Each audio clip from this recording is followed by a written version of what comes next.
Hallo und herzlich willkommen bei Interface. Mein Name ist Marve Barekzai. Seit 2003 lebe ich nun in Deutschland. Ursprünglich komme ich aus Afghanistan. Afghanistan ist ein sehr unruhiges Land, getroffen von Radikalismus. Darum geht es in diesem heutigen Gespräch. Ich begrüße zunächst meine Gäste. Hallo, sehr geehrter Herr Dr. Tanha. Hallo, sehr geehrter Dr. Aziz. Ja, hallo. Sie sind seit 2008 in Deutschland, richtig, Dr. Tanha? Ja, genau. Also bin ich hier erstmal seit 2018 für mein Masterstudium hier gekommen.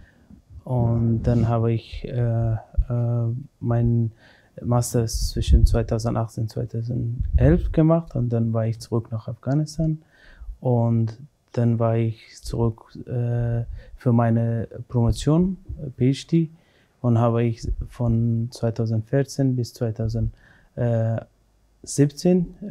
hier promoviert im Leibniz-Universität Hannover und jetzt gerade arbeite ich beim Uni Magdeburg und nebenbei auch schreibe ich für ein paar lokale Newspaper und auch für BBC Afghanistan, Pashto. Und auch ich habe auch meine eigene Magazin auf Pashto. Okay, super. Vielen Dank für Ihre Vorstellung. Herr Dr. Aziz, möchten Sie sich auch einmal vorstellen, bitte? Yeah, I came to Germany in 2011.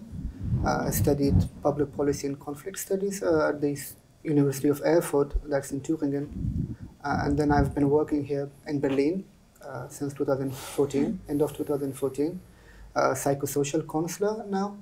And at the same time, I'm studying psychosocial studies, cultural relations and migration at the Sigmund Freud University in Berlin. Yeah. Vielen Dank für die Vorstellung.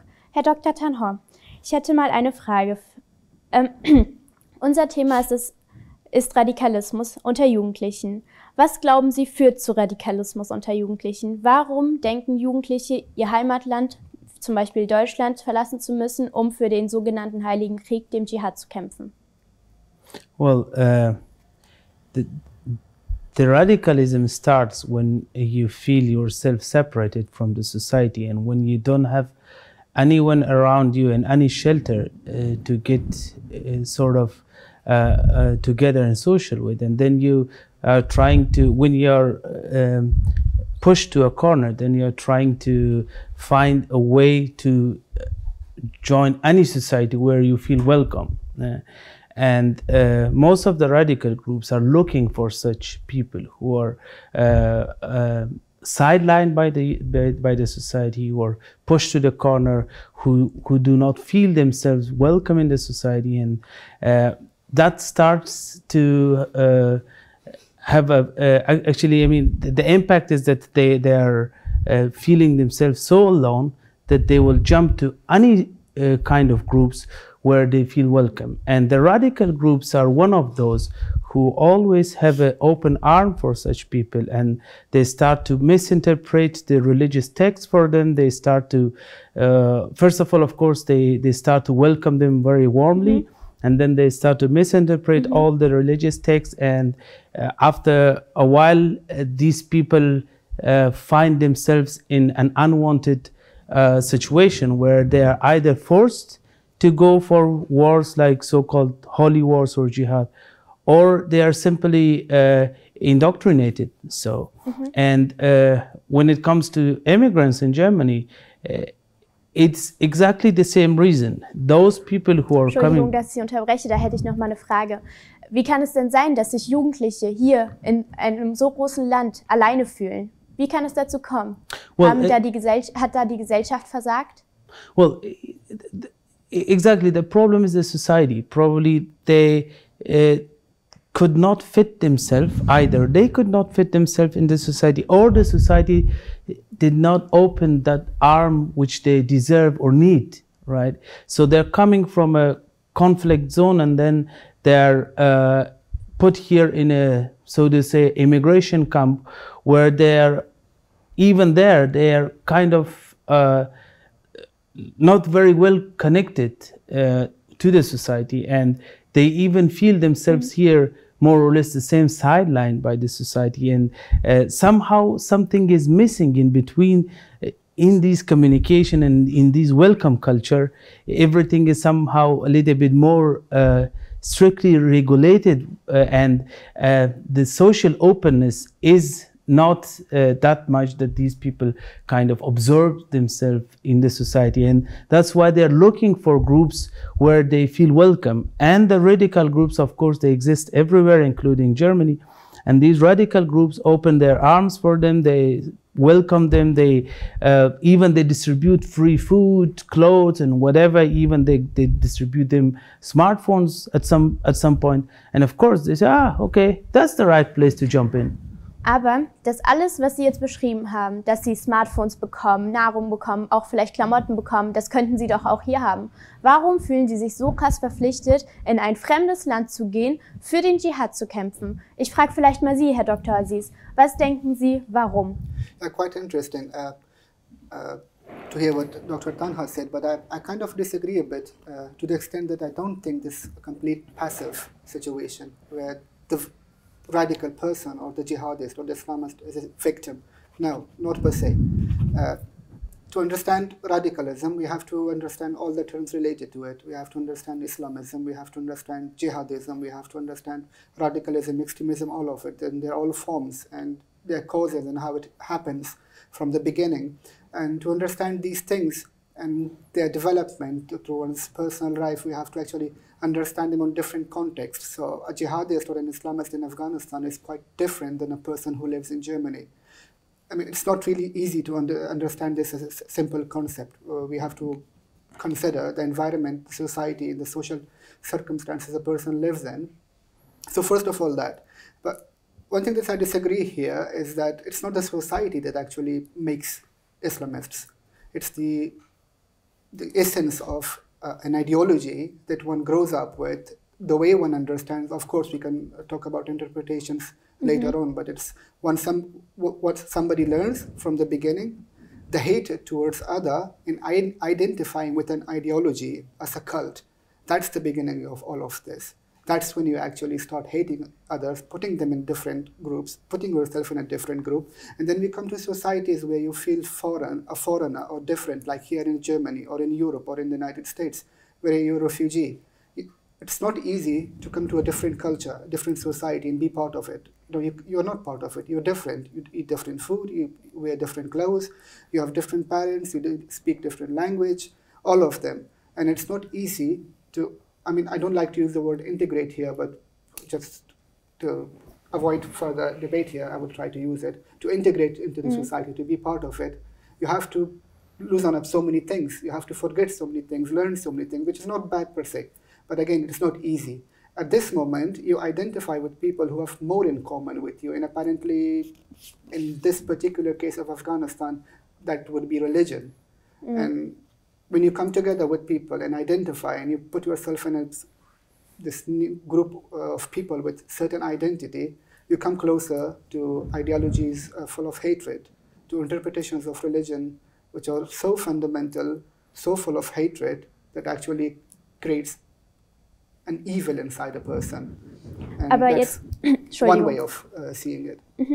Aber kommen wir mal weg von den Deutschen mit Migrationshintergrund. Denken Sie, dass wir alle davon betroffen sein könnten, von Radikalismus? Denken Sie, jeder x-beliebige Mensch könnte zum Radikalismus übergehen? Now, actually, there's something I really dislike about this grouping of people here again.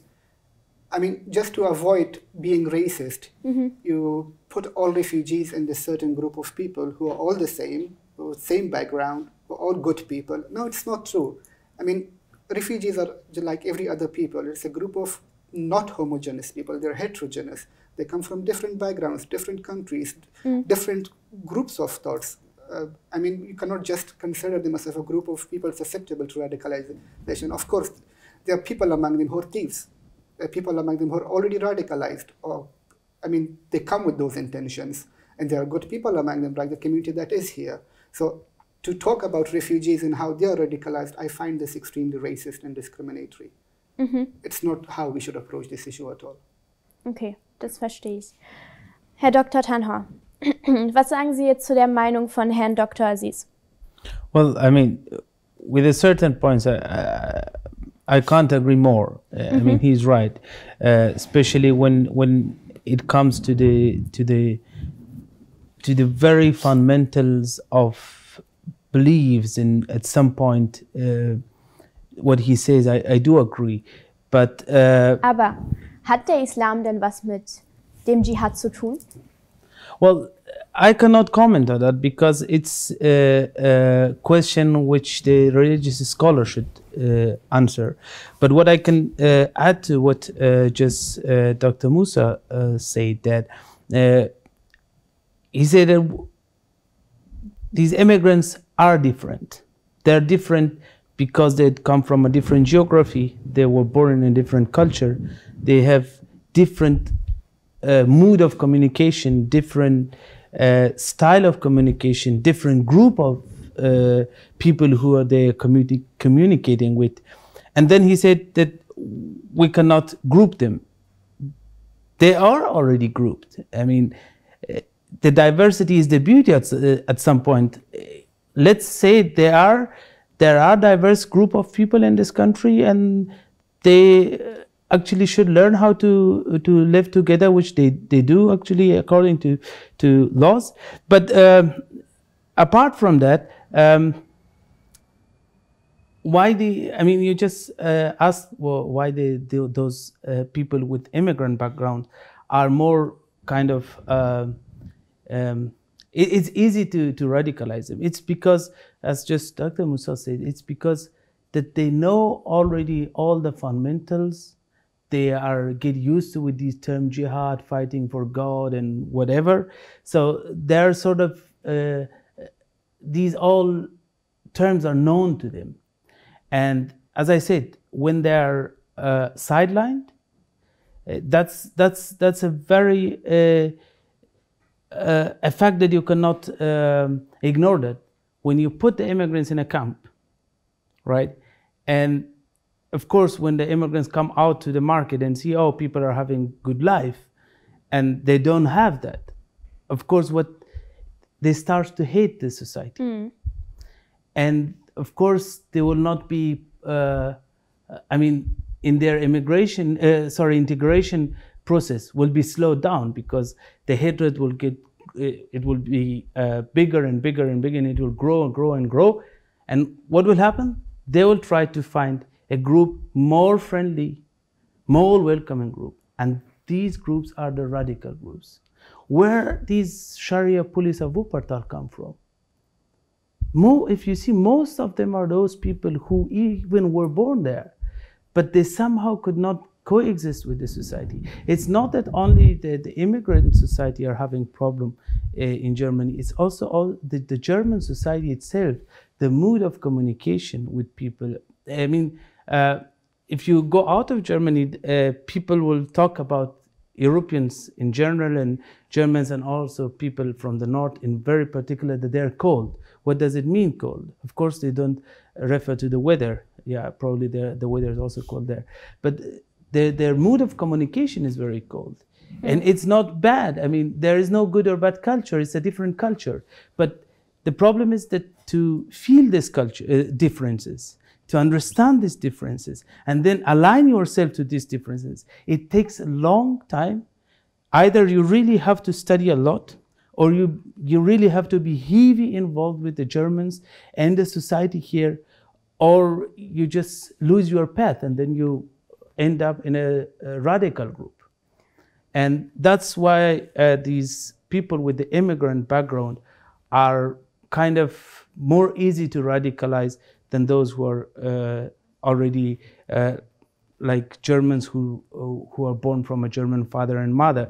Of course, there are also radical Germans as well, but they have their own problems and their own ways at how they were Wenn wir jetzt mal beim Thema sind, von den deutschen Jugendlichen, wieso gehen die in den Dschihad? Wieso ziehen sie in den Heiligen Krieg? Warum muss ein hier geborener junger Mann oder eine hier geborene junge Frau in den Heiligen Krieg ziehen? Was sind die Gründe dafür, dass sie sich in der Gesellschaft nicht willkommen fühlen? That's what actually proves kind of the point that it's not the group of refugees that are the main susceptible people to radicalization. You actually, let's really go to bring that example. Let's forget about Germany for a minute. Let's see Islamic State and Britain. Most of the Islamic State fighters, male or female, they are second generation, third generation, fourth generation immigrants. They are not newly immigrated refugees. Let's come back to Germany. It's the same with Germany. Most of the ISIS fighters who went to Syria and Iraq, they are second generation, third generation Germans. They're either even ethnic Germans, even as wrong as that word is to use. They're not even with Migrationshintergrund, some of them. They are 100% as German as they can get, according to the definition that I don't agree with. So my point is, let's put this thing away, that refugees, a group of people, the most susceptible to radicalization, not true. Coming back to your question, does ideology have something to do with radicalization or with terrorism, or does Islam have something to do with terrorism? Yes and no. It's not easy to answer that question. Of course it has everything to do with the terrorism which is done under the name of Islam. And as well as it has nothing to do with it. It depends on how you understand Islam, end of the day. So again, at this point, it's time then to draw a line between Islam and Muslims, between ideology and people. Okay, dann zählen Sie mir mal jetzt die Differenzierung auf. Was ist der Unterschied zwischen Islamist und Moslem? It's quite easy to understand this dilemma. The word Islamophobia, we've been hearing it quite a lot recently. Actually, I believe the word Islamophobia is a misnomer. It's a fake word. It's to confuse people. It's to mislead the debate, the discourse. It's completely fine to criticize an ideology. So it's completely fine to disagree with Islam. It's completely fine to be scared of it. It's completely fine to criticize it. Okay, when it comes to people, Muslims, it's not fine to hate people because they believe in a certain ideology. It's not fine to exclude Muslims from a society. It's not fine to discriminate against Muslims just because they are Muslims. So there's where we draw a line. Islamophobia is fine. Muslimophobia is racism, it's discrimination, is wrong. Okay. Gut, dann frage ich Sie nochmal, Dr. Mohammad Tanha, Sie sind jetzt nicht so extrem religiös, aber wo würden Sie denn die Leine zwischen Islamisten und Muslime ziehen? Well, I would say, I would actually second Dr. Musa. It's just two different things. I mean, you can believe on this glass as far as you don't hit me with this glass. Why I should have a problem with that, right? So it's totally fine to believe on this glass, but you should be totally fine that if I criticize that this glass is not worth of believing, right? So if you believe I totally agree, it's fine, it's good, but you should give me this right to criticize that. And that's what just Dr. Musa said, that Islamophobia, which starts to hate a certain group of people who believe a certain ideology, and Islamophobia, which you criticize the ideology. I mean, no ideology is beyond the scrutiny. Everything should be asked. Why you should not ask? Why you should not criticize? Why you should not challenge? But you shouldn't be hating people based on that challenge or that prejudgments which you have, right? And I would say I totally agree with him. Okay. Ja. Dann hätte ich noch mal eine Frage an Sie, Herr Dr. Musa. Sie meinten vorhin, es ist okay, wenn man Muslime hasst. Aber wieso sollte man Muslime hassen? Gibt es einen Grund? Sollte man Angst vor ihnen haben? On the contrary, I said it's completely wrong to hate a Muslim. No. Yeah. It's completely okay to disagree with Islam. Sie meinten, es ist okay, wenn man Muslime Angst vor denen hat. Still wrong. It's fine to have. Okay. It's fine to be scared from a religion. It's fine if somebody thinks that Islam is dangerous, but it's not fine to think that a Muslim is dangerous just because somebody is a Muslim. That's the distinction. So what he says exactly is that you should not be scared of a person because of his religion, view of thoughts, political view, whatever. But you can be scared of some ideologies. It's totally fine. You can be scared of that. You can challenge that. You can question that. Yeah. I guess that's what exactly. You mean, right? But then there's a distinction that we also have to draw, that just because somebody is Muslim, you cannot hate them. But if somebody is an Islamist, of course you can be scared of them, because Islamism is different than being a Muslim. Islamism is when somebody tries to impose their religion on you. That's the same thing with Nazism. If somebody is a Nazist, you have to be scared from them. If somebody is alt-right, I am scared of them. I don't care whatever the new discourse about them is. So it's quite, I mean, there are some delicacies. I mean, in between, it's not so easy, but just because somebody belongs to a certain religious group and to exclude them, that's or ideological group, yeah, exactly. or political group. Wir kommen etwas von dem eigentlichen Thema ab. Das eigentliche Thema ist ja, warum sich Jugendliche radikalisieren. Da hätte ich noch eine Frage. Denken Sie, man könnte die Jugendliche, die sich dazu entschieden haben, in den Dschihad zu ziehen, wieder auf den normalen, den wir normal empfinden, auf den normalen Weg kommen? Denken Sie, man kann sie wieder so verändern, dass sie wieder ungefährlich werden, dass sie uns nicht verletzen wollen, unsere westliche Welt? Well, if you can, I mean, what is radicalization? It's a process of misleading the thought of somebody, and then you change his psychology, ideology through some ideologies, and you change his actions and reactions toward certain things. So if you can do that as a human being, of course you can do the reverse of that process.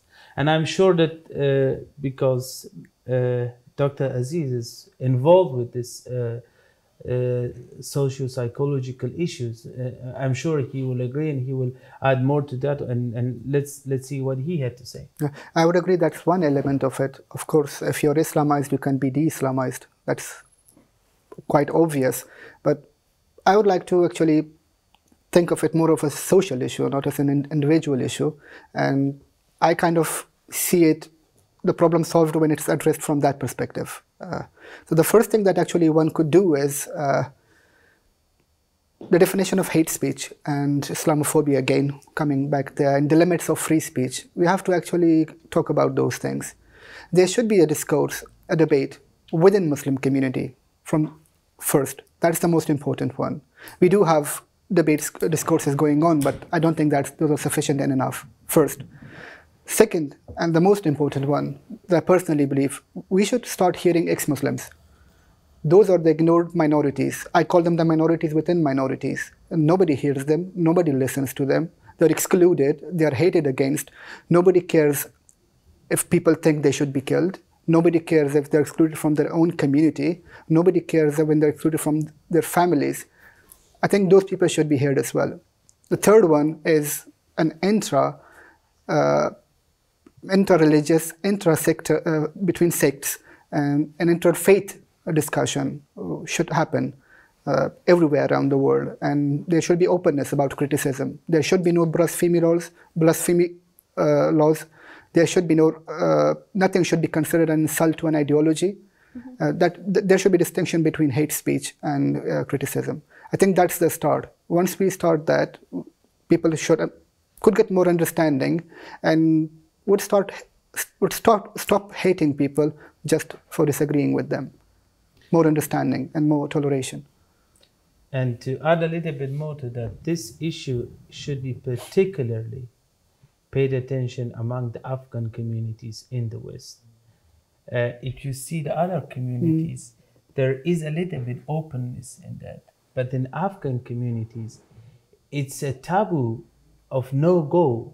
If you start to admit things which people simply don't like it because it's not part of their culture, apart from the religious views, you face so harsh reaction that you even receive death threats. And we really have to start this debate over there in the Afghan societies here. Können wir noch mal zurück zum Thema Integration gehen? Sure. Sie meinten, dass Deutschland es vielleicht sich nicht leisten kann, so viele Menschen zu integrieren. Was denken Sie denn darüber? Wo fängt Integration an? Bei der Sprache, bei der Kultur, bei der Tradition, bei der Religion? Wo fängt It's quite an interesting question. So quite a long debate. But before going to all those, I didn't say that Germany was not capable of integrating people into it. It's capable of welcoming people, but providing services, it's not easy, but not impossible. that's a different thing. For me, integration is not about, I mean, language is a good thing. It gives you access to the market, to the labor market. It gives you access to the society, to people, to everything, which makes your life easier and is quite important. And everybody should and try to learn German when they move to Germany, at least to some extent, though. But it's not the language, it's not the culture. That's not what integration is about. I don't like this idea of making people look similar so they can live together easily and happily. That doesn't work. We don't have to look similar. We don't have to be the same. We don't have to like each other. We just have to accept the rules, learn how to live here, obey the law, be fair, and live along. I mean, I don't have to love my neighbor. I can just hate my neighbor, but I don't have to attack them. I'm going to just live with them, with hating them. That's part of life. I mean, you just dislike somebody. Even, let's forget about hate. Das ist der Punkt. Viele Leute, die hierher kommen, mit einem Migrationshintergrund sind, die mögen vielleicht unsere Gesellschaft nicht. Die mögen es nicht, wie wir uns anziehen, dass wir westlich sind. Die mögen nicht, wenn Frauen in kurzen Hosen rumlaufen. Die hassen das. Und diesen Hass lassen die freien Lauf. Wenn wir das unter Kontrolle kriegen, dann gelingt uns auch vielleicht Integration. Sorry, I'm going to add one small thing. It's not about controlling this. It's about these people will understand.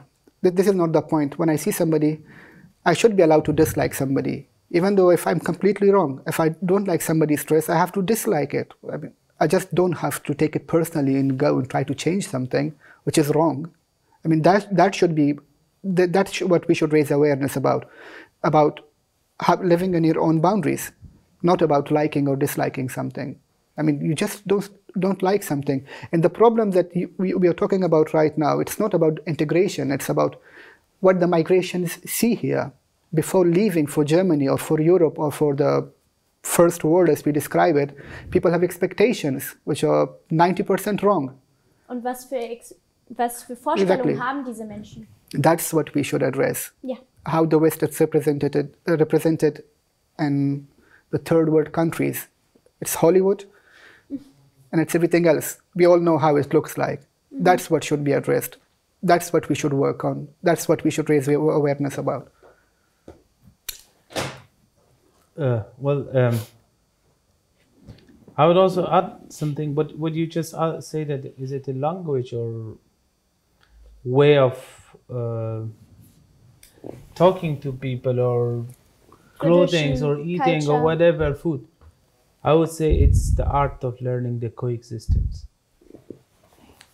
If you want to integrate a society, it's a must to learn the art of coexistence. And we're, after all, human. We are not machines. Right. And human needs interaction.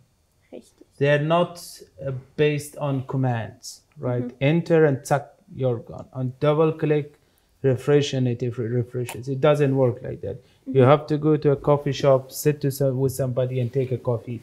That's the way you refresh human, not with the right click and refresh. So it's, as I said, art of learning coexistence and also talking to each other. What Dr. Aziz said, that it's not necessary that I like my neighbor, or maybe I even hate my neighbor. True, according to law, it's fine to like or dislike. I mean, hate would be a little bit not much softer word. There are softer words to use. But what I say is, as a human being, why you should not, or why we should not be capable of talking to each other, learning from each other, finding common grounds with each other. Germans are eating a different food. Afghans are eating a different food. But we both, Germans and Afghans, we're eating bread. That's a quite big common thing, right? There is a very famous joke that the Germans are having TV advertisement for 100 types of food separately. So sorry, 100 types of bread, because they're proud of their bread. And we're also proud of our palau, for instance, right? So the point is that why we should not sit with each other, knock the door of my neighbor, say, hi, I'm the new neighbor here, and can we just talk to each other and know each other at least? And you need that even in case of emergency. Let's say you died in your apartment and your neighbor at least wants to call a police. He would say, who is dying here, right? A person, blah, blah, blah. So at least this way of, at least knowing each other and communicating with each other and finding common grounds, finding similarities, not the differences. Of course, everybody has, the 7.6 billion people, they're all different. Everybody is different. Everybody has its particular Das ist aber type. genau das, wovor Menschen Angst haben. Vor Unterschiede. Sie haben Angst vor etwas, was sie nicht kennen. Vor etwas, was sie noch nie zuvor gesehen haben. Sie haben gerade das Beispiel Palau genannt. Das ist ein afghanisches Gericht und das haben die Menschen noch nie gesehen. Wie stellen sie sich denn an, wenn sie das erste Mal probieren? Sie sind neugierig, aber auch distanziert. Sie wissen nicht, was sie erwartet. Genauso ist es auch mit den Menschen. Ich kann nicht bei meinem Nachbarn klopfen und ihm dann sagen, hallo, ich bin Afghanin. Da würde er mir direkt die Tür vor die Nase zuhauen. Well, in der Realität sieht sowas ganz anders aus. True, very true. But probably you don't need to knock the door. Maybe you're using the same stairs and elevators, right? You're using the same entrance door. And there exists no way that you will never ever meet each other, all right? I live here in Magdeburg since almost 1 year, and I live in a 7-story apartment and building, and I almost know all of my neighbors, probably not in very detail, and they also somehow know me. And the point is that we talk to each other, right? When my neighbor comes to the elevator with his small dog, and he attempts to talk to his or her dog, I say, no, hi, I'm a human here. Forget about that. You can talk to him later. Let's talk to each other, right? And that's the way to learn the art of coexistence. And that's what all integration is. If those people who are radicalized, these people, if they would have had the chance to hang out or talk with everybody in the society, or at least with the people around them, they will not go far away to a radical group and socialize with them. But they're somehow, the space is so tight that they're just, when you push these, any object which is like a ball and push it and you keep it tight and and finally it pops up, it goes. And that's actually the problem now there. Gut, nochmal auf unser Thema Radikalismus zuzusteuern. Wie erreichen denn diese Radikalen aus dem Irak oder aus Syrien diese Jugendliche hier in Deutschland? Wie können sie mit diesen Jugendlichen in Kontakt treten und sie so manipulieren, dass sie sich eines Tages ans Herz fassen und sagen, ich ziehe in den Krieg? Wie kann das sein? Wie kommen sie zu diesem Kontakt? Ist es übers Internet? Ist es übers Telefon? Wie kriegt man so einen Menschen so im Gehirn gesteuert, dass er sein Leben für diese Person riskiert? Wie? Well, they use internet and particularly social media. And the very high impact factor here is that they speak their language, they write and read and record their videos according to their culture. For instance, if an Afghan radical person want to radicalize me from Afghanistan, he would talk in my language, he will communicate in my way of culture, and then he will contact me via social media, and it's quite easy. Und was ist dann mit den deutschsprachigen Jugendlichen? Die können ja meinetwegen Migrationshintergrund haben. Das heißt aber nicht, dass sie ihre Sprache, ihre eigentliche Sprache sprechen. Das heißt vielleicht, dass sie jetzt nur Deutsch sprechen können. Wie kommt man an deutschsprachige Jugendliche ran? Yeah, that comes again, brings us back to religion. So, kind of a He's a big fan of that. Long debate. Yeah, that's a good question. So, what do they access which radicalizes them? Again, the religious text is available in all languages. And if not interpreted as they say it, or taken out of context, as they say it. It's so simple and so obvious, with so obvious messages. So it's so easy to read it, accept it as word of God, and go implement it. Yeah, only when you are looking for a last hope and a refuge, right? It's all about the last hope and refuge. Yeah, exactly. So it makes everything so easy. So it's so easy to escape from all your problems and make afterlife easy. Was sind das denn für Jugendliche? Klar, Sie haben gesagt, viele mit Migrationshintergrund, viele, die ihre eigene Tradition und ihre Kultur in diesen Ländern wiederfinden. Aber was genau für Menschen sind das? Sind das Menschen, die keinen Beruf erlernt haben, die keinen Abschluss haben? Was sind das für Menschen? Oder sind das auch vielleicht Abiturienten, Gymnasiasten? Gibt es da education, irgendwelche Unterschiede? Education. Normally, we would hear that it's lack of education, it's poverty that actually drives people into extremism, which is not true. Looking at all the extremists in Al-Qaeda, in Islamic State, they're all professors, pediatricians, scientists, engineers, doctors. So it's again how you understand your religious text, how you see it. What's your expectations inside your heart? It's that. And also the lack of a good intellectual network around you, seriously. I mean, I don't know if you know this Jürgen Todenhöfer. He's a München-based journalist. And I don't like him. Yeah, you're free to do so.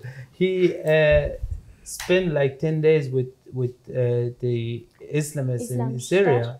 And actually, he interviewed a German citizen who had a degree in psychology or sociology, I don't know, Sozialpsychologe, social pedagogy.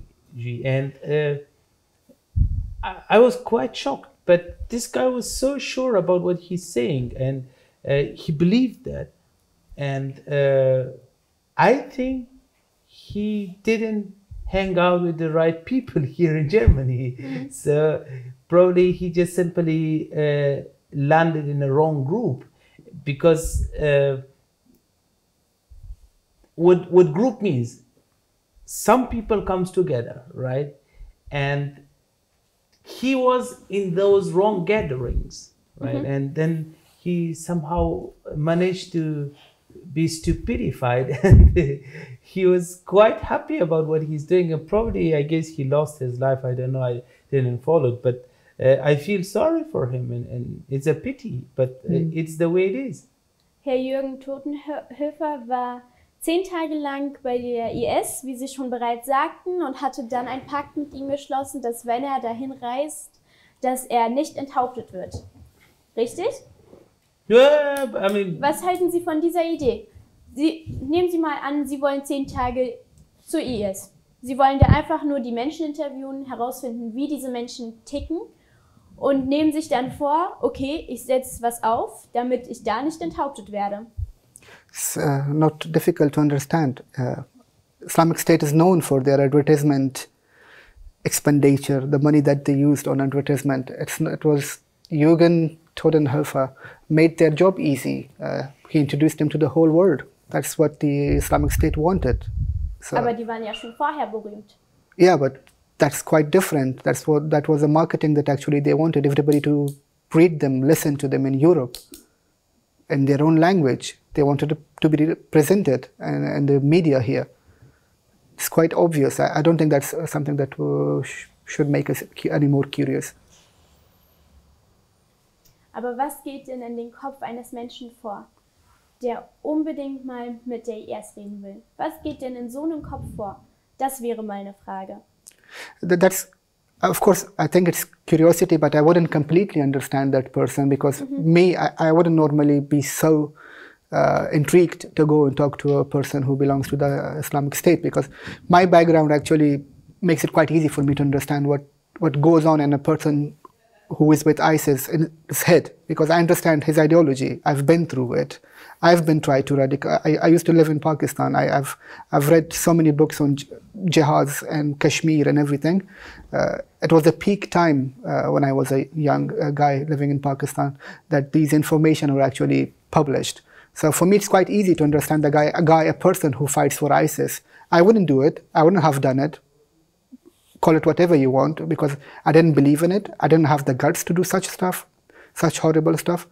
But I could understand the mindset, and I know the causes. But why Totenhöfer would do such a thing? I think it's out of sheer curiosity, not more than that. Sie haben ja vorhin gesagt, dass Sie ihn nicht mögen, aber Herr Dr. Tanha, Sie haben noch nichts dazu geäußert. Wie finden Sie denn diese Sache, dass er da hingegangen ist für 10 Tage? Well, probably he's having his own reasons for why he did that. Maybe he wanted to let the world know. Maybe he was just picking the other side. And optimistically speaking. But I guess it would be better to ask him why he did that. I mean, I would not further comment on that. Yeah, and the reason I said I didn't like him, it was not what he did in Syria. It's because I generally dislike his point of view of blaming the West for everything. Mm-hmm. That's what I disagree with, to be clear. Okay. So, dann bedanke ich mich erstmal für das Interview. Sehr danke. Sehr vielen Dank, dass Sie hier waren. Und ja, danke für Ihre Zeit. So, liebe Zuschauer, danke, dass Sie eingeschaltet haben und bis zum nächsten Mal hier bei Interface.